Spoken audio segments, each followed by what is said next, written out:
ఆంధ్రప్రదేశ్ కూటమి ప్రభుత్వంలో అంతర్గత విభేదాలు బయటపడుతున్నాయనే చర్చకు మంత్రి టీజీ భరత్ చేసిన వ్యాఖ్యలు బలాన్ని చేకూరుస్తున్నాయి.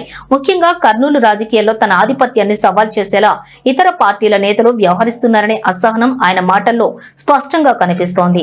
నేను మంత్రి అయినప్పటి నుండి ఎవరి జోలికి వెళ్లలేదు, కానీ కొందరు కావాలని నా నియోజకవర్గం వ్యవహారాల్లో వెలుపెడుతున్నారు అంటూ ఆయన పరోక్షంగా కూటమిలోని ఇతర నేతలకు లేదా సొంత పార్టీలోని ప్రత్యర్థి వర్గానికి హెచ్చరికలు జారీ చేశారు. నా నియోజకవర్గంలో వేలు పెడితే ఎవరిని వదిలిపెట్టను, నన్ను గెలికితే మీరే ఇబ్బంది పడతారు అని ఘాటుగా స్పందించారు. తన రాజకీయ వ్యూహాలు చాలా భిన్నంగా ఉంటాయని, వాటిని తట్టుకోవటం ఎవరి తరమూ కాదని ఆయన ధీమా వ్యక్తం చేశారు.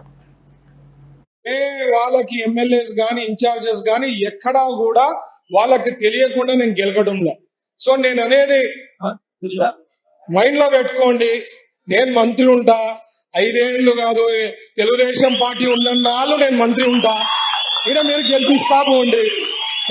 ప్రజలకి సేవ చేసేదానికి అదృష్టం ఉంటుంది. ఎందుకంటే లోకేష్ గారికి తెలుసు నేను ఎట్లా అంటుండ అనేది చంద్రబాబు గారికి తెలుసు. మీరు ఎంత చెప్పినా ఎంత గెలికినా అక్కడ ఏమి మారేది ఏమి ఉండదు. సో సబ్జెక్ట్ మీరు తెలుసుకోవాల్సింది ఏమంటే, నన్ను ఊరికే గెలకద్దండి. నా నియోజకవర్గంలో వచ్చి ఏదైనా గెలికేది స్టార్ట్ చేసినారనుకో, నేను వేలు పెట్టాను అనుకో, మినిస్టర్ గా వేలు పెట్టినారంటే ఆ నియోజకవర్గంలో చాలా మీకే ప్రాబ్లమ్స్ వస్తాయి. సో కైండ్లీ మీ పని మీరు చూసుకోండి. మీ నియోజకవర్గం మీకు ఇచ్చారు, ప్రజలు మీకు ఓటేసి గెలిపించారు. మిమ్మల్ని చూసుకునే బాధ్యత మీ ప్రజలు మీకు ఎన్నో సమస్యలు ఉంటాయని సాల్వ్ చేసుకుంటూ పోండి అని. అదే కాకుండా ఊరికే నా నియోజకవర్గంలో వచ్చే వాళ్ళంటే ఏదో పెత్తనం చేయాలనో లేదా ఏదో గెలకాలనుకోవడం అయితే మాత్రం నా స్ట్రాటజీస్ ముందు, నేను చేసే పనుల ముందు ఎవరు నా దగ్గరలో కూడా రాలేరు.